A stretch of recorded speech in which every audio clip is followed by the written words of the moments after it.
This is the Birth, Baby, and Life podcast with Kristen Burgess, and we're arguing for prevention in episode number 216.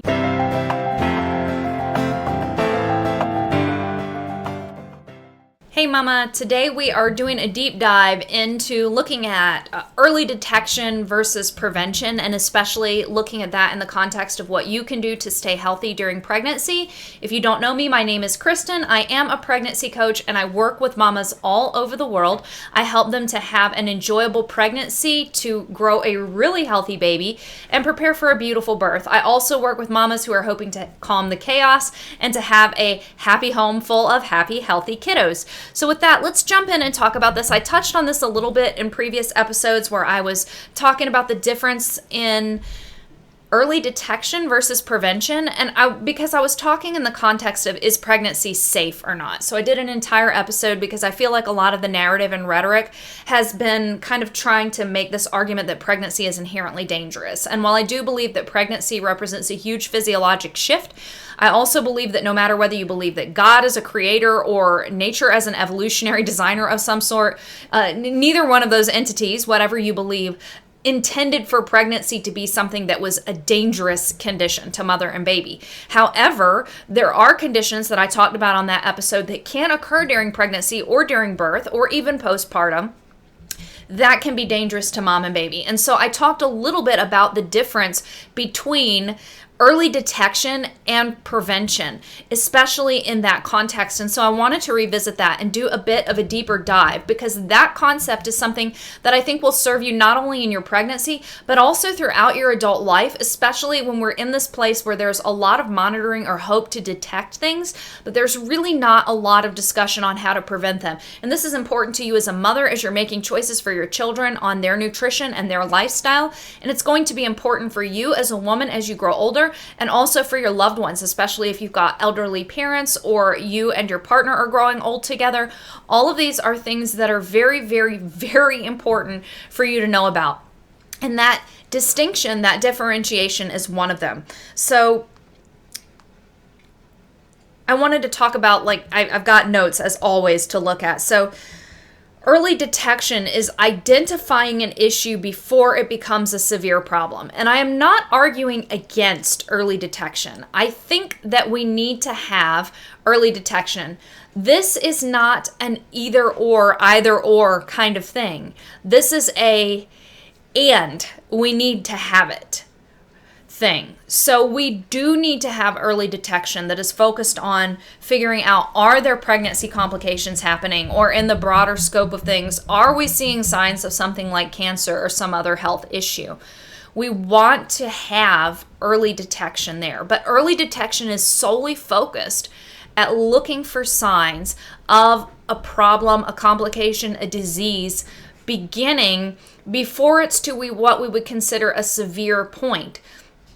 And the hope may be to be able to intervene and either eradicate, course correct, or reverse. But I think often we get in the trap of believing that there's some medical technology or medication, or that there'll need to be increased monitoring, or especially in pregnancy, you go from normal pregnant woman to high-risk pregnancy.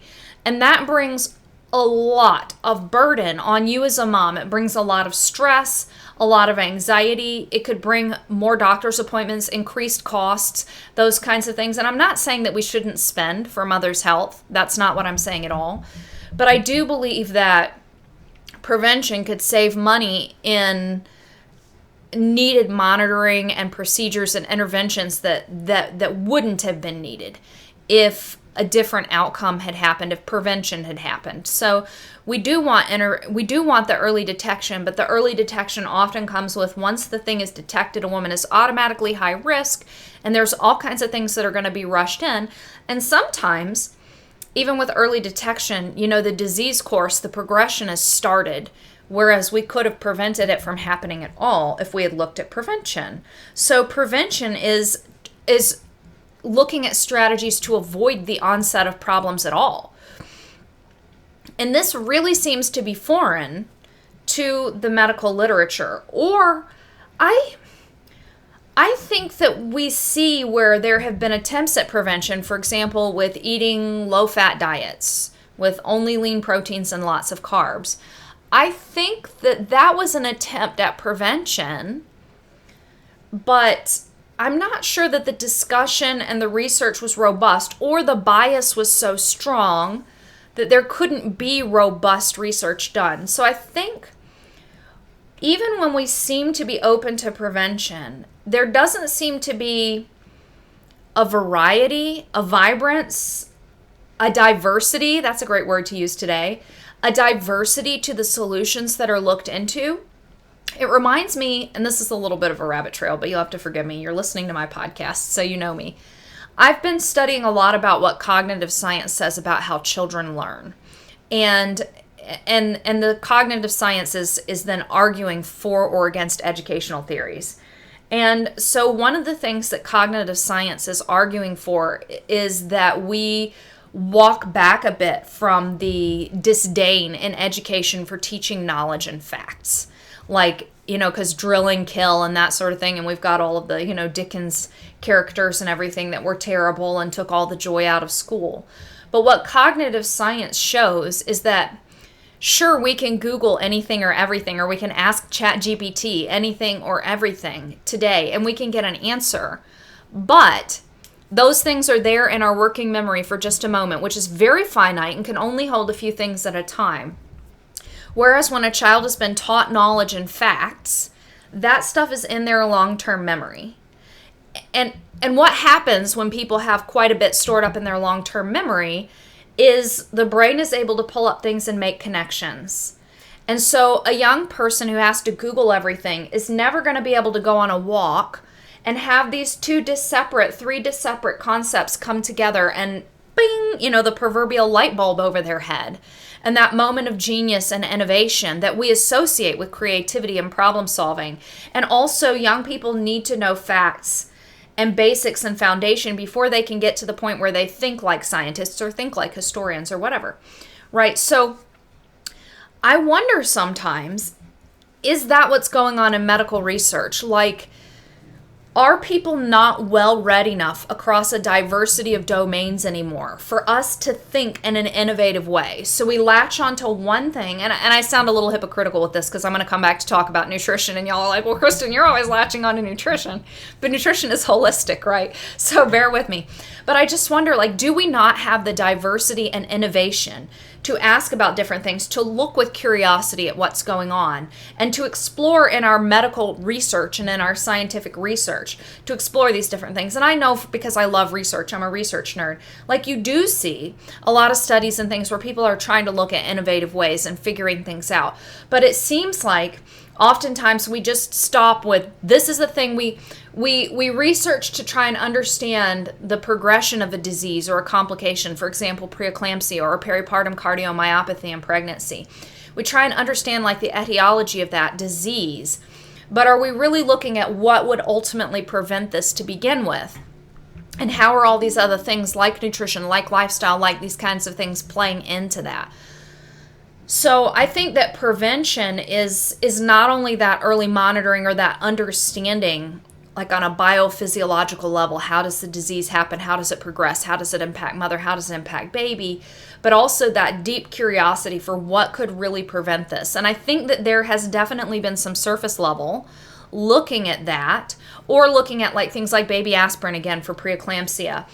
Could this be worthwhile? So those questions are being asked, but I feel like we just need a lot more robust exploration as to what would really prevent this. And I do think this is true sometimes this is true all the time with other domains of medicine, and we need to look at this as well, because sometimes the problem is that there's not funding for prevention the same way there's funding for early detection and then medical intervention, because somebody's going to make a profit off of even early monitoring. Somebody's going to profit off of that. And then somebody's going to profit off of the medical intervention. Whereas who's going to profit off of the prevention? Except for maybe me.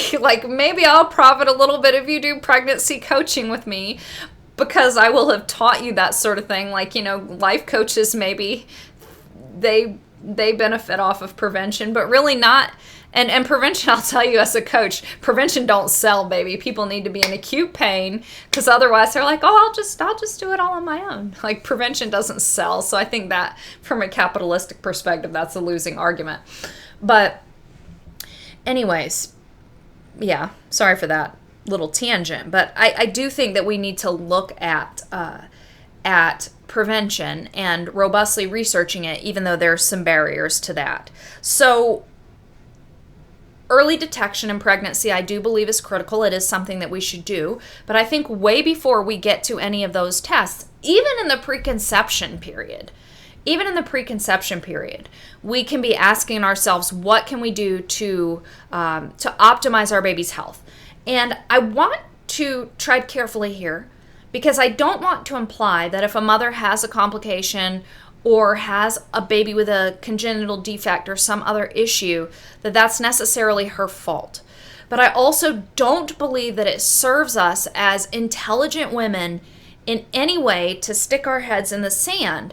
That, I think I've mentioned this before, but I was a La Leche League leader in the far distant past before we moved north.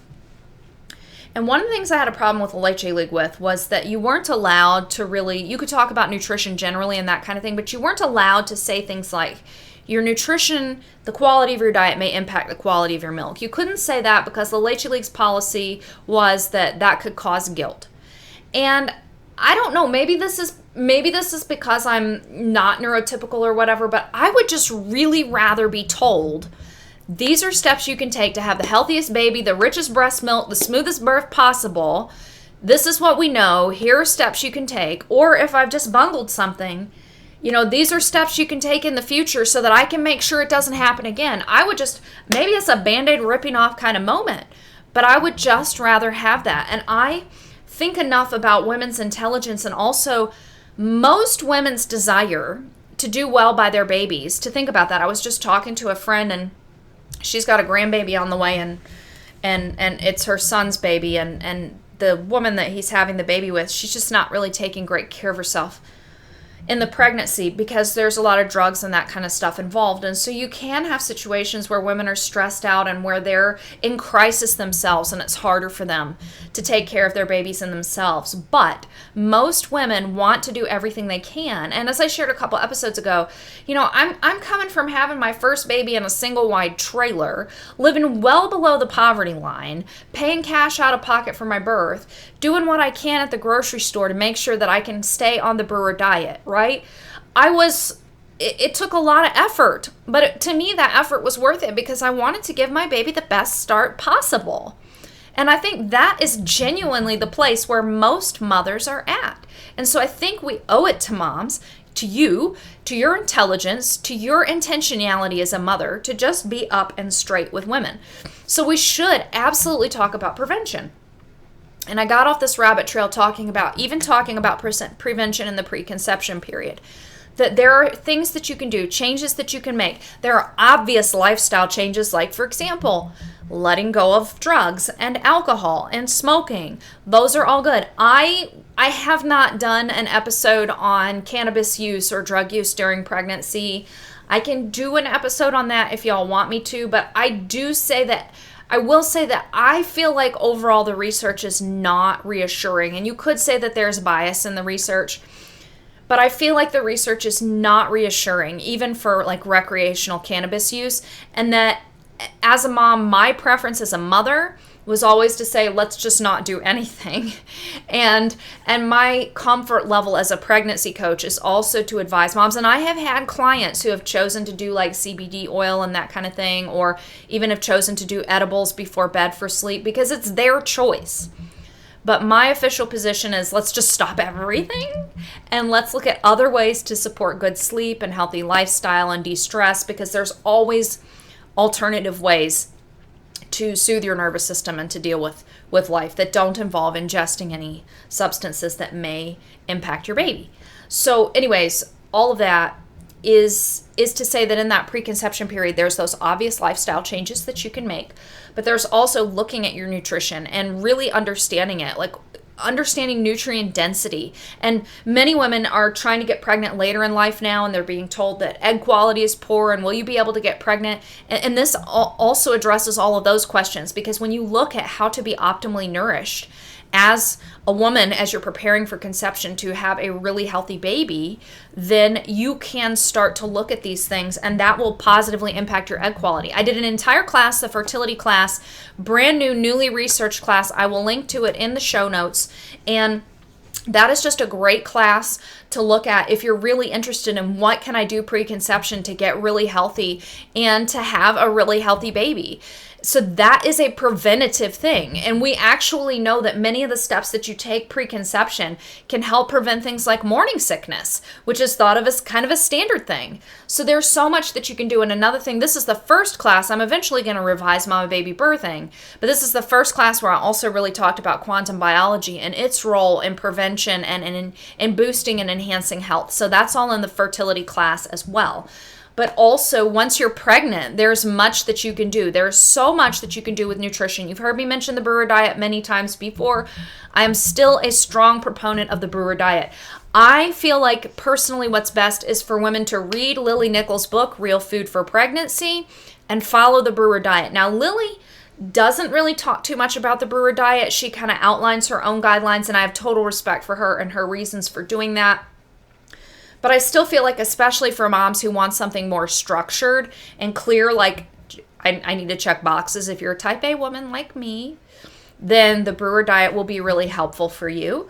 But Lily also talks a lot about mindfulness and thinking about arranging your plate and your own satiation and that kind of thing. All of that stuff is really good. And then, of course, Dr. Brewer did his work a long, long time ago. He passed away in 2005.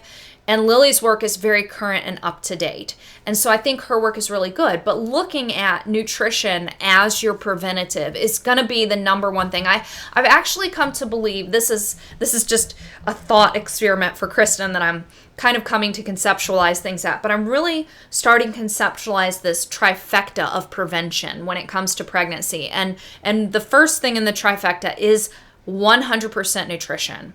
The second thing in the trifecta is honoring pregnancy, and that encompasses stress relief. So really it's stress relief with a nice title. So honoring the time of pregnancy as something that is set apart, that is different, that is worth not rushing through, but rushing through could be literally, oh, I want my baby in my arms. I get it, ladies. But also, I need to get everything done before the baby comes here kind of thing, right?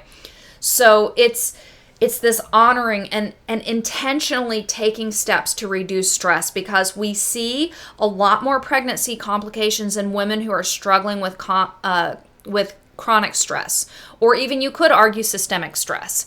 And so what do we do to counteract that? How do we hold women? How do we create space in our own pregnancies and our own lives? How do we advocate for space holistically from a public policy perspective? Those are all big questions, but of course coming down to the individual. Good nutrition, honoring pregnancy with a special focus on stress relief. And then also, I do believe that quantum biology should be that third part of the trifecta. And to make it sound a little less woo-woo, perhaps I would say circadian rhythms. And just living in a circadian alignment. I'm not sure if that's a term. I'll have to check with Nico and see, is that a term that she has coined there in her work. She's kind of at the forefront of looking at quantum biology in relationship to pregnancy and birth. But yeah, circadian alignment, which is looking at day and night and sleep and time in nature and rhythm, the rhythms of our day, which, as I said before, have profound impact, for example, on our gut microbiomes, which we know is a super important part of our health and our ability to metabolize blood sugar and all of that. All of that is influenced. And in pregnancy and birth, it's even more, because gut microbiomes and hormones and all of that are influenced by light and dark and night and oxytocin. And one of the things that we think impacts when labor begins now is researchers are starting to explore oxytocin's interplay with melatonin. And you don't get good melatonin if you're not in tune on a circadian cycle if you're not circadianly aligned, right? So I think, again, this trifecta is when I'm looking at prevention. That's kind of this, like I said, this is kind of a thought experimental model that's just starting to simmer. But there's really that trifecta of making sure that we've got the nutrition dialed in, that we're honoring the pregnancy, handling the stress, and that we are looking at that circadian alignment, because all of those things really nourish our entire selves, our physical self, and then just our connection with nature and community, and our embodiment as a person in this world. That's the circadian alignment.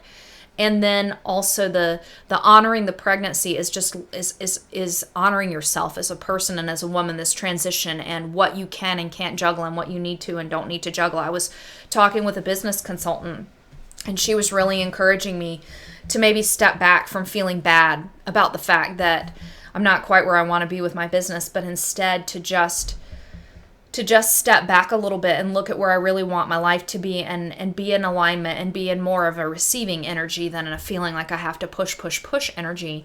And that was really profound for me to ponder. In fact, after I finish this podcast, I'll probably go sit and ponder that for a minute longer. But that energy of receiving, and when you're pregnant, the energy of creation of life, that's another thing. So the trifecta kind of encompasses all of these aspects. And maybe it sounds a little bit woo-woo, but the reality is that you are a holistic being. You are a spiritual being. Even medical research acknowledges that we are spiritual beings, and miraculous things do happen. People miraculously get better, not always. But there are just things that, I think you can go talk to any emergency room doctor. I think I could probably call my dad up right now. He was an ER chaplain for decades, a palliative care chaplain for decades, and say, you know what? Were there ever things that happened that everybody just went, that had to be a higher power, that had to be God? That I just don't know how that outcome happened. Because those things do happen. And so when we acknowledge prevention and the importance of looking at prevention from a holistic level, that's just really important. So again, I think that we want to have a synergistic application to this. We want to have the early detection, but we also really want to be emphasizing with women that this is a time to make changes and to make shifts and to make accommodations, to change habits, to change the way that you eat, to change the way that you live. And I think that's unpopular in our society today, where women are so scared of falling behind because they're pregnant, that if you take any of this time or make any of these changes. And another thing, this is another key. I don't know that I've really touched on this in depth. I think I did some when I talked about relationships, but pregnancy is inherently vulnerable. Women, I think we're inherently vulnerable. My daughter and I were having a bit of a testy conversation the other night, and I was talking about, I think that even in the safest society in the world, a woman walking down a dark street is always going to have a little bit of trepidation, because there's always just this knowledge in women that there could be somebody lurking in the shadows that's a lot bigger and a lot stronger than you. And during pregnancy, that instinct is definitely magnified, because a pregnant woman and a new mother is the most vulnerable, except for perhaps, a little girl. So little girl and then pregnant woman, new mother, very, very vulnerable. And I think sometimes we're really uncomfortable with that vulnerability, and maybe for good reason. And that makes it hard to slow down, to relax, to take care of yourself, because it requires acknowledging, at least on some mental level, that vulnerability. And it requires kind of taking down that armor. Brené Brown, in one of her books, I don't remember which, I think it's a leadership book, but she's talking about how we often erect armor. And she talks about how leaders need to have a soft heart and a strong back, so that, you can absorb what your team is feeling. And that could be applicable to mothers. But I think about that, like as women, we need to have strong backs, but we're very soft here, and that makes us vulnerable. And many women instead build that armor, and especially in pregnancy. And part of the armor could be productivity, not slowing down, not wanting to admit that the pregnancy has affected you. I can remember as a teenage girl skateboarding with the boys. I think I mentioned this before. I did not want them to ever know when I was on my period, because it might make me seem vulnerable or female or take me down a notch in their eyes.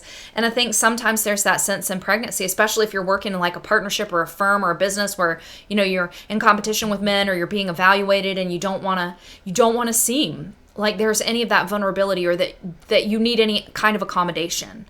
And so as women, we have to wrestle with that and look at that. And all of that plays into prevention, because all of that plays into the stress and the strain and the wear and tear on our bodies when we are doing something incredible, which is building a brand new human being. It is an ordinary miracle, but it is a miracle, mama. And it's one that deserves that level of honor. So again, I've talked about that a lot, but I hope that is helpful for you. So I think that's really kind of what I wanted to cover. I've done lots and lots of episodes talking about nutrition and that kind of thing, and I've got Mama Baby Birthing, and I've got my coaching and everything. If you're wanting to do a deeper dive into any of these particulars, and like I said, this trifecta is something I'm working on. I've done the fertility class, and I want to update Mama Baby Birthing to include some of this information about circadian alignment and that kind of thing in there, but I don't have that done yet. If you want to talk with me about what does this look like in my life, Kristen, definitely reach out to me, birthbabylife.com/beautiful, to book a call with me, or shoot me an email. That's fine too.